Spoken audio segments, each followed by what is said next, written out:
Vamos agora então fazer uma introdução na fisiologia do olho e da visão.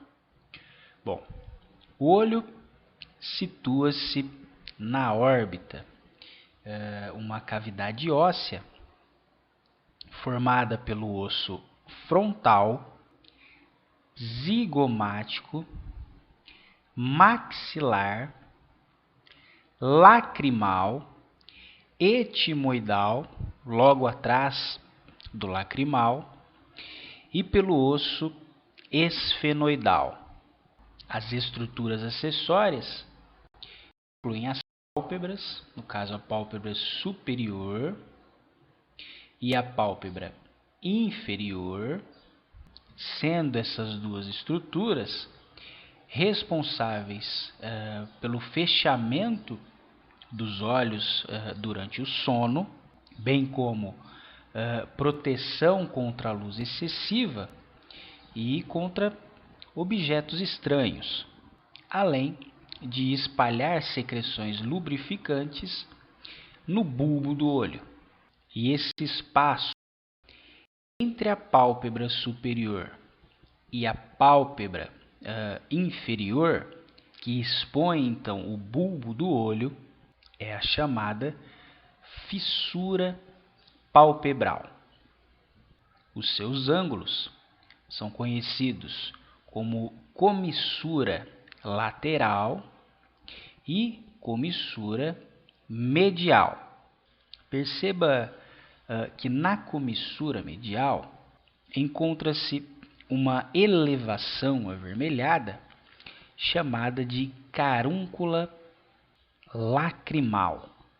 E nessa estrutura há a presença de glândulas sebáceas e sudoríferas. Para contribuir com essa proteção das pálpebras, há a presença dos cílios, que são responsáveis pelo prendimento de partículas pequenas, impedindo assim que elas penetrem no bulbo do olho. O aparelho lacrimal é formado então pela glândula lacrimal e pelos ductos excretores. Aqui a gente consegue observar um desses ductos, no caso, o ducto lacrimonasal. Também há a presença de 6 músculos esqueléticos que se fixam à superfície externa do bulbo, estabilizando assim essa estrutura, bem como dando mobilidade ao bulbo do olho. Desse modo, temos então o músculo reto superior, o músculo reto inferior, o músculo reto medial, o músculo reto lateral, o músculo oblíquo superior e o músculo oblíquo inferior. Aqui em cima nós também podemos observar, o músculo reto superior, o músculo reto inferior e o músculo reto medial e lateral estão escondidos aqui, mas é possível observar ainda o músculo oblíquo inferior e o tendão do músculo oblíquo superior. Bom, anatomicamente, a parede do bulbo do olho é constituída por 3 lâminas. A lâmina ou a túnica mais externa é a túnica fibrosa, cujo a maior parte, aproximadamente 93%, é ocupada pela esclera, que é a parte clara, a parte branca dos olhos, constituída por tecido conjuntivo. E esse tecido, além de proteger as estruturas internas do bulbo do olho, ajuda a manter um formato e também é um local importante para a fixação dos músculos esqueléticos que movem o bulbo do olho. Na face anterior, essa túnica fibrosa, como você pode observar, torna-se transparente e, além disso, adquire uma convexidade anterior, sendo assim chamada de córnea. E essa estrutura transparente permite que a luz entre no bulbo do olho. E tanto a córnea quanto a esclera, essa parte mais branquinha, consiste em tecido conjuntivo de colágeno denso. Porém, a esclera é opaca, isto é, não permite a passagem de luz, uma vez que o tecido é vascularizado, como você pode observar alguns vasinhos sanguíneos. E além disso, as fibras de colágeno aqui são grandes e compactas, enquanto as fibras de colágeno da córnea são muito pequenas, isto é, menores que o comprimento de onda de luz. Além disso, as fibras de colágeno aqui são mais espaçadas e esse tecido também é avascular. Já a túnica vascular do bulbo do olho, como você pode observar, essa túnica que vem logo após a esclera, e também pode ser chamada de úvea ou ainda túnica média, né? É constituída pelo corióide, uma estrutura altamente vascularizada e que reveste a superfície interna da esclera. Além disso, essa estrutura também contém melanócitos, que produzem então a melanina e que dá a esse tecido essa aparência castanha escura. Na parte anterior da corióide, você consegue observar aqui essa estrutura vermelha. Então, na parte anterior, forma-se o corpo ciliar, que possui o músculo ciliar e os processos ciliares, que possuem capilários sanguíneos e produzem o humor aquoso. Estendendo-se desses processos ciliares estão as fibras zonulares, que, como você pode observar, se prendem à lente do olho.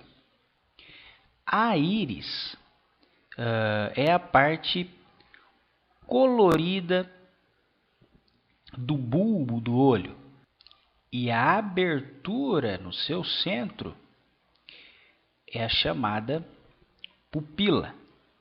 A íris é constituída por melanócitos e por fibras musculares lisas, e é a quantidade de melanina na íris que determina a cor dos olhos. Desse modo, quando há muita melanina, os olhos são escuros, e quando há baixa melanina, os olhos são mais claros. E a função principal da íris é regular a luz que entra no bulbo do olho através da pupila, o que se deve à ação de dois músculos que nós não conseguimos observar nestas ilustrações: o músculo esfíncter da pupila e o músculo dilatador da pupila. São esses os músculos responsáveis pela midríase, a dilatação da pupila, e miose, a constrição da pupila. A terceira túnica e também a mais interna é a chamada retina, que, como você pode observar, reveste os 3/4 posteriores do bulbo do olho.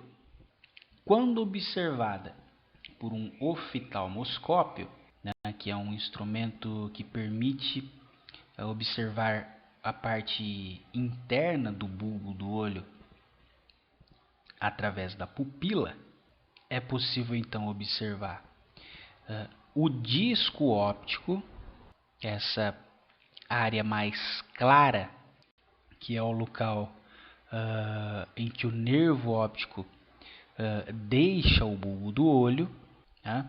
Percebe aqui na imagem abaixo, ó, o disco óptico e o nervo óptico. E além disso, também é possível observar a artéria central da retina. Percebe?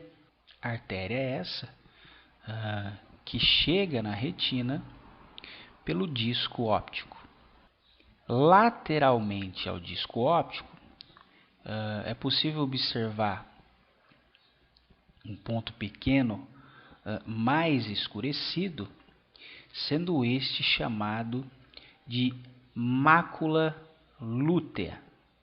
E ao centro da mácula lútea encontra-se a fóvea central.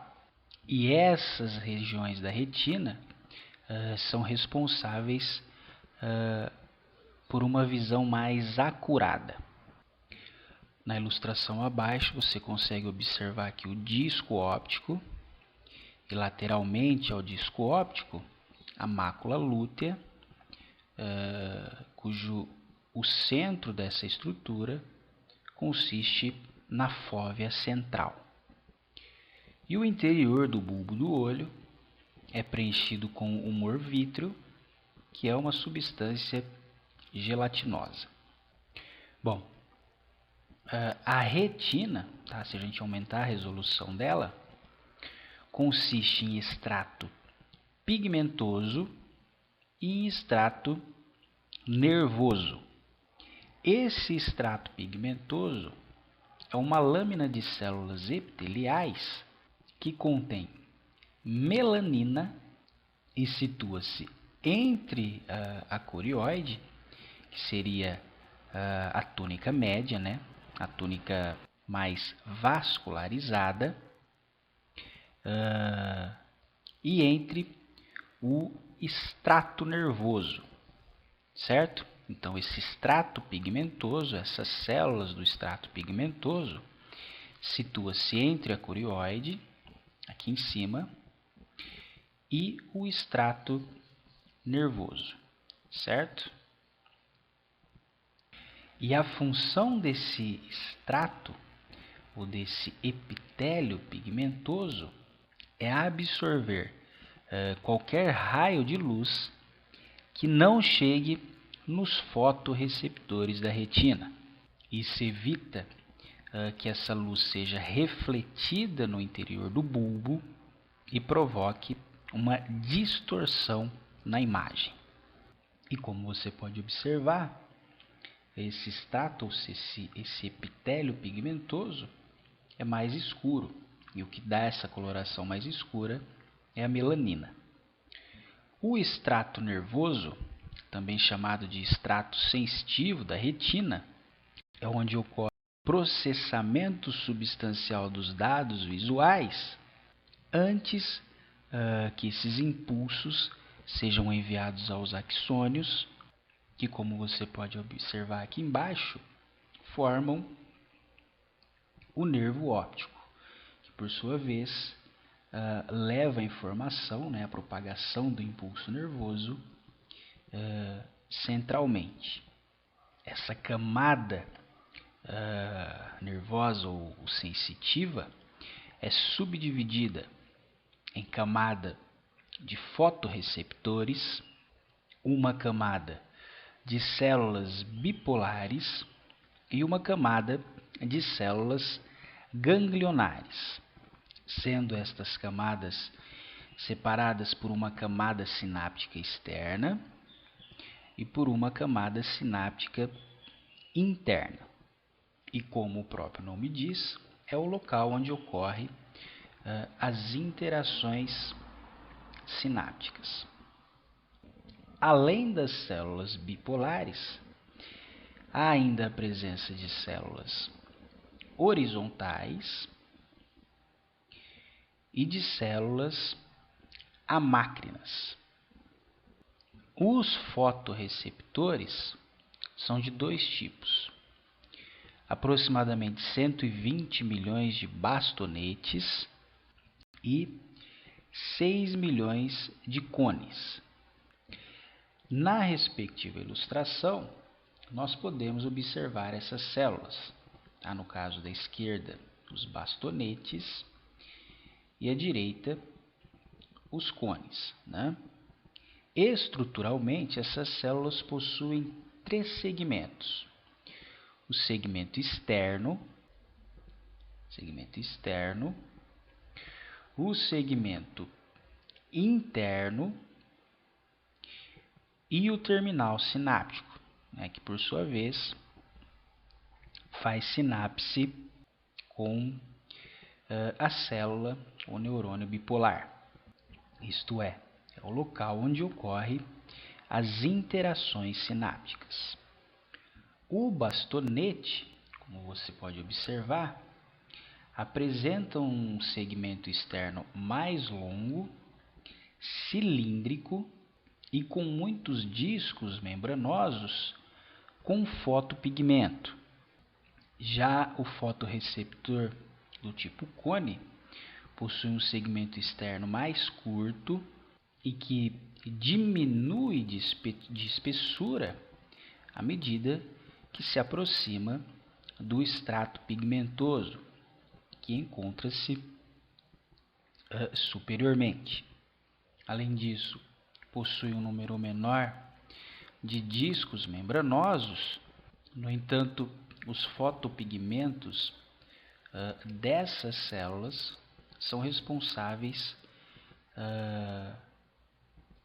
pela sensibilidade dos comprimentos de onda que dão a percepção de cor, enquanto os fotopigmentos dos bastonetes são responsáveis pela percepção de preto ou branco. Na respectiva micrografia eletrônica, nós podemos observar aqui as células do tipo cone, o segmento externo, e as células do tipo bastonete, o seu respectivo segmento externo também. Bom, se nós ampliarmos a resolução aqui dos discos membranosos, nós vamos observar que na membrana desses discos há a presença de moléculas fotopigmentosas, as chamadas rodopsinas, que são encontradas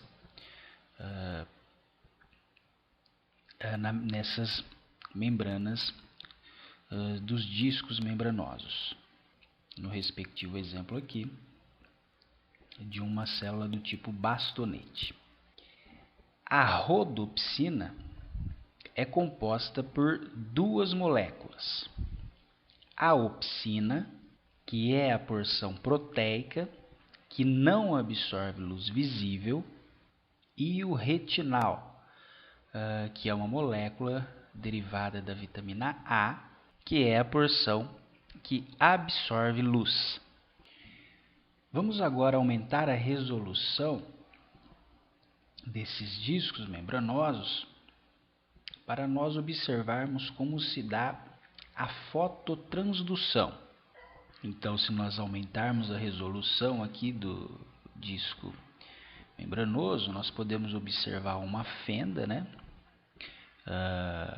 que corresponde ao líquido extracelular, e a membrana do disco membranoso separando o meio extracelular do meio intracelular.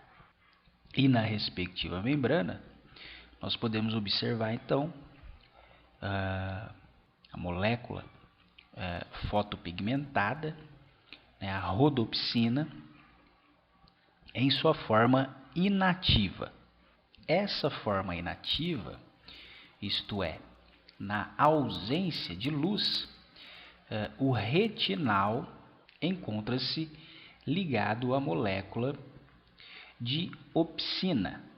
Além disso, é importante mencionar que nessas membranas há a presença de canais dependentes de nucleotídeos cítricos. E o que mantém esses canais abertos é a alta concentração de monofosfato de guanosina cítrica. E isso permite um influxo constante de cátions, né, de sódio e cálcio, o que mantém uma despolarização tônica da membrana dessas células. A absorção de um fóton de luz pelo retinal provoca uma mudança conformacional na molécula de opsina, transformando a rodopsina em uma molécula agora que encontra-se em estado ativo, também chamada de meta-rodopsina 2, que por sua vez é uma molécula instável e se divide, liberando assim o retinal, que é transferido para as células epiteliais pigmentosas, onde é reduzido a vitamina A e transportado de volta aos bastonetes.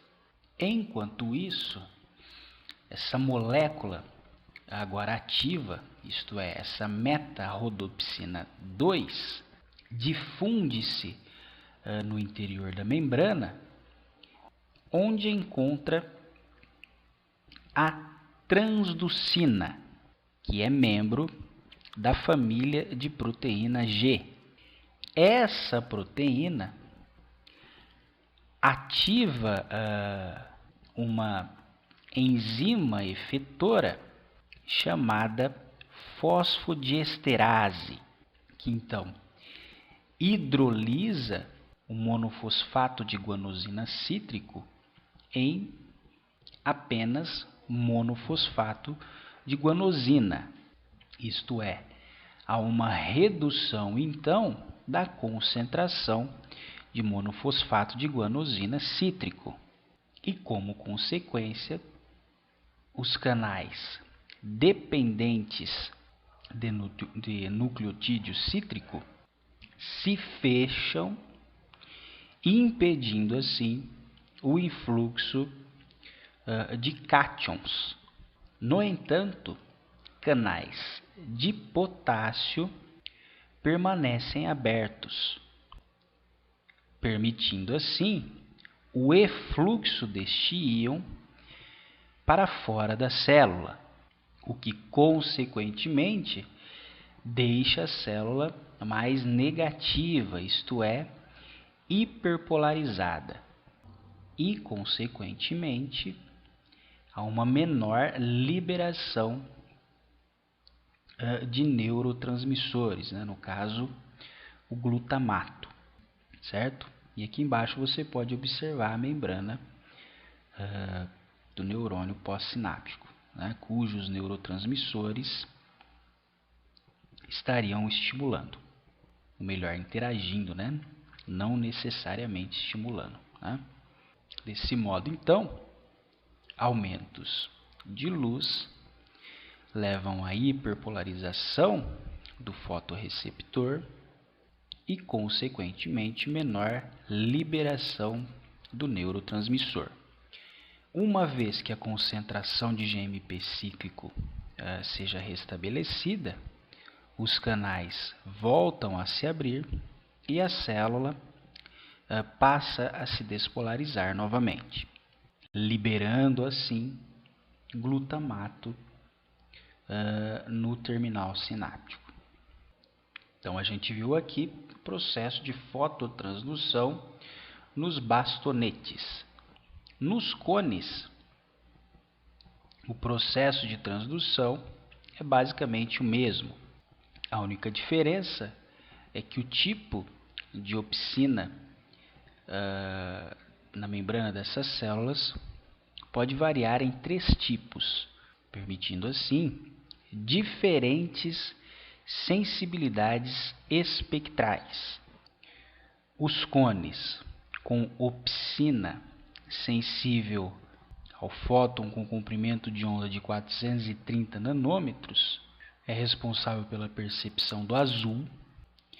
Os cones com opsina sensível ao comprimento de onda de 530 nanômetros são responsáveis pela percepção do verde, e os cones com opsina sensível ao comprimento de onda de 560 nanômetros são responsáveis pela percepção do vermelho. Bom, o glutamato aqui liberado pelo fotorreceptor fará com que a célula bipolar se despolarize ou se hiperpolarize. Como assim? Olha só, as células bipolares podem ser divididas em 2 classes baseadas em sua resposta ao glutamato. Desse modo, temos neurônios ou células bipolares do tipo ON e neurônios ou células bipolares do tipo OFF. O tipo ON apresenta receptores acoplados à proteína G, isto é, receptores metabotrópicos. No entanto, são receptores metabotrópicos acoplados a uma proteína G inibitória. Deste modo, a interação com o glutamato leva à hiperpolarização dessas células bipolares, isto é, uma inativação. No entanto, como o estímulo luminoso reduz a liberação do neurotransmissor pelo fotorreceptor, há então uma desinibição dessas células bipolares que passam então a se despolarizar, sendo assim chamados de ON, ou seja, com o estímulo luminoso, essas células se ligam.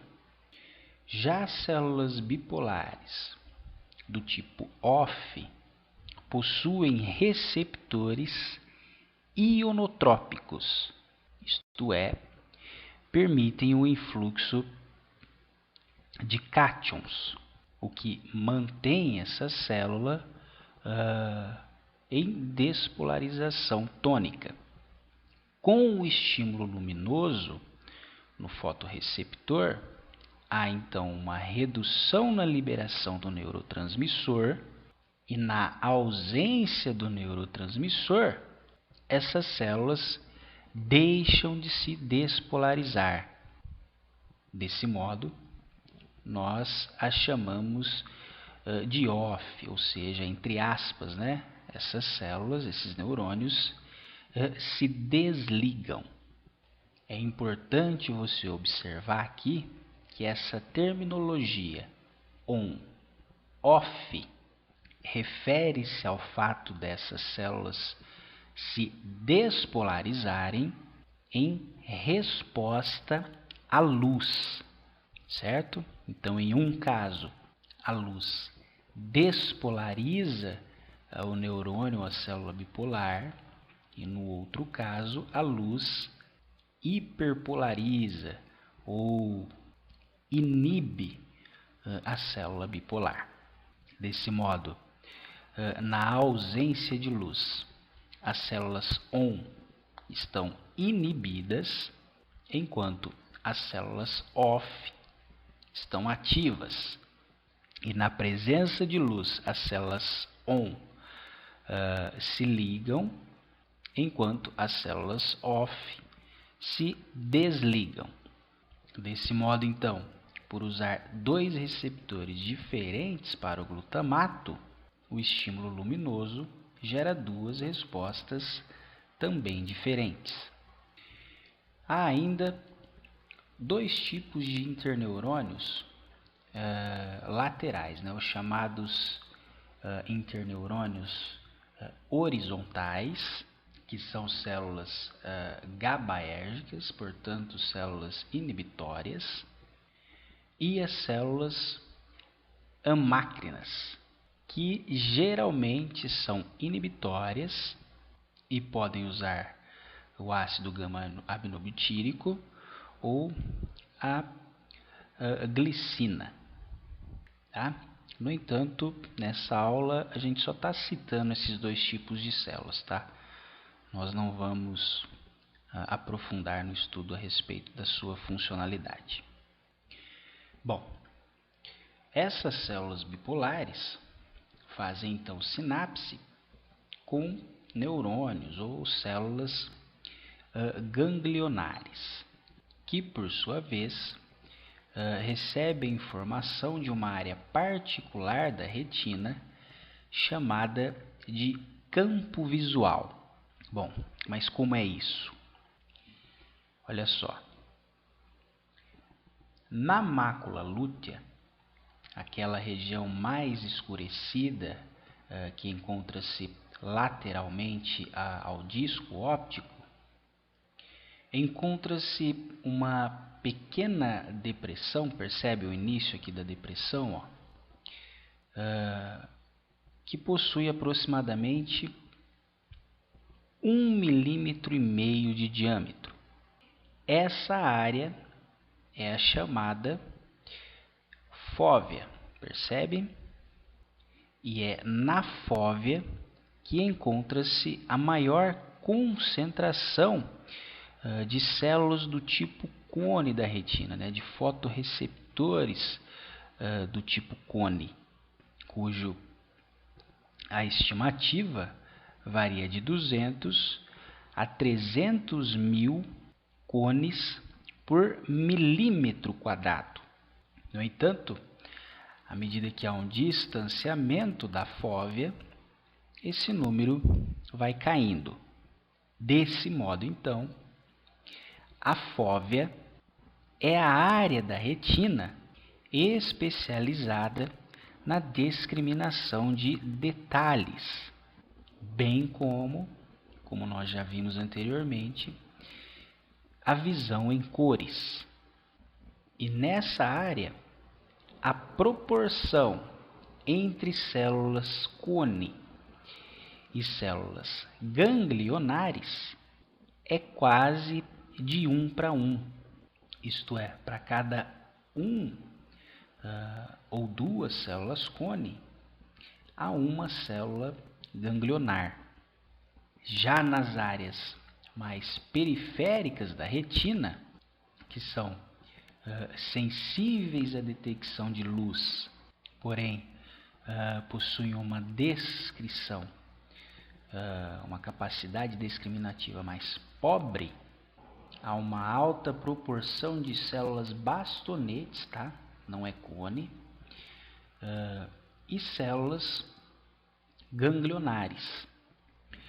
Desse modo, o campo visual de uma célula ganglionar próxima ou dentro da fóvea é pequeno, o que significa dizer que a acuidade visual nessas áreas é maior. Já na periferia, o campo visual de uma célula ganglionar é maior, porém, a acuidade visual nessas áreas é menor. Vamos analisar o respectivo gráfico. Aqui nós podemos ver a respectiva densidade de fotorreceptores do tipo cone e bastonetes, certo? Temos aqui então o disco óptico, e lateralmente ao disco óptico nós teríamos a fóvea, né? Onde você pode observar que a densidade dos fotorreceptores do tipo cone é bem maior, né? Praticamente não há a presença de bastonetes. Já na periferia, há uma maior presença de bastonetes. Consegue observar? E à medida que essas células se distanciam da fóvea, a concentração de bastonetes também vai diminuindo, certo? Bom, as células bipolares e ganglionares possuem campos receptivos circulares, sendo estes divididos em duas porções concêntricas, uma periférica, essa em cinza, e outra central, essa em amarelo.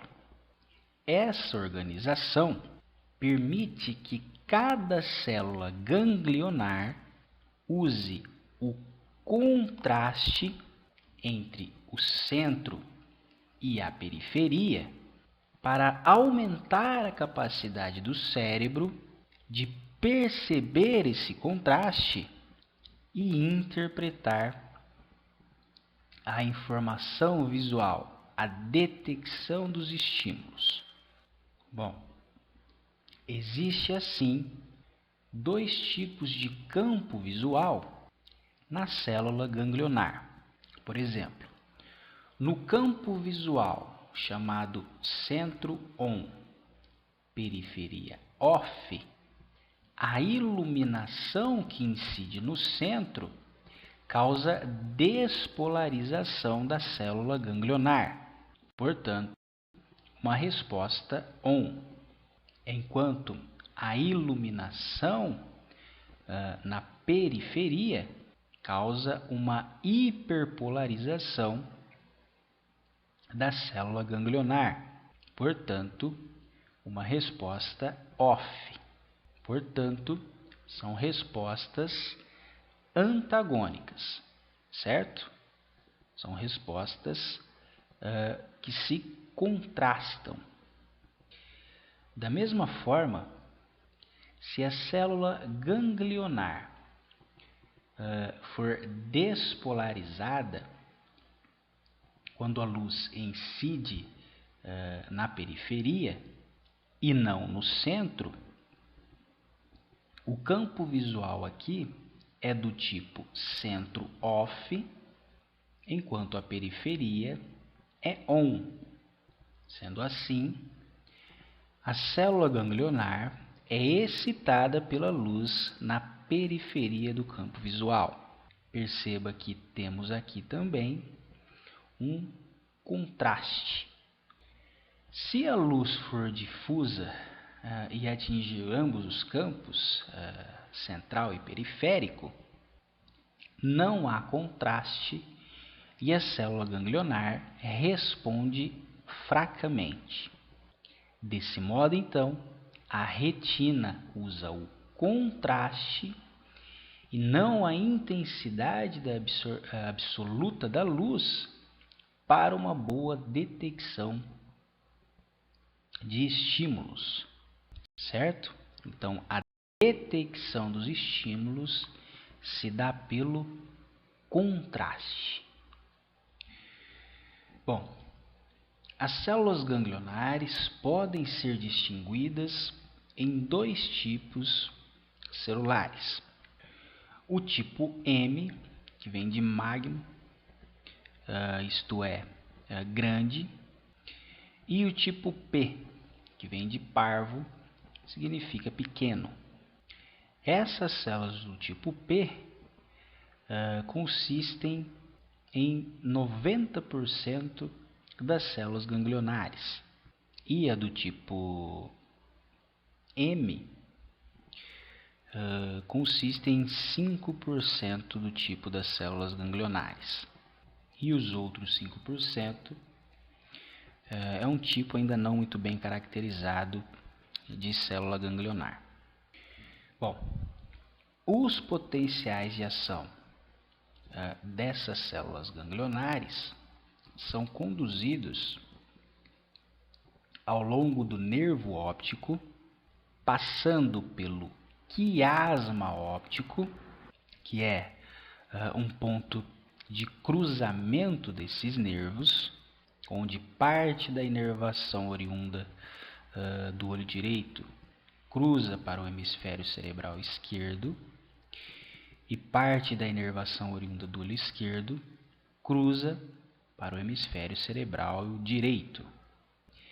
Perceba que os axônios responsáveis pelo campo visual direito, aqui de cor verde, cruzam para o lado esquerdo, só no caso do olho direito, enquanto a informação do campo visual esquerdo, em azul, cruza, no caso do olho esquerdo, para o hemisfério cerebral direito. Antes de alcançar o córtex cerebral, essas informações, esses axônios, ainda interagem sinapticamente nos núcleos geniculados laterais do tálamo e, posteriormente, projetam para o córtex sensorial no lobo occipital. Desse modo, as informações do campo visual direito são projetadas e processadas no lobo occipital esquerdo, enquanto as informações do campo visual esquerdo são projetadas e processadas no córtex visual, no lobo occipital direito. Desse modo, as informações monoculares de cada olho se complementam no córtex para dar uma visão binocular, isto é, a criação de uma única imagem visual, certo? Então essa foi uma breve introdução à fisiologia do olho e da visão. Você pode estar revisando esse conteúdo pelas seguintes referências.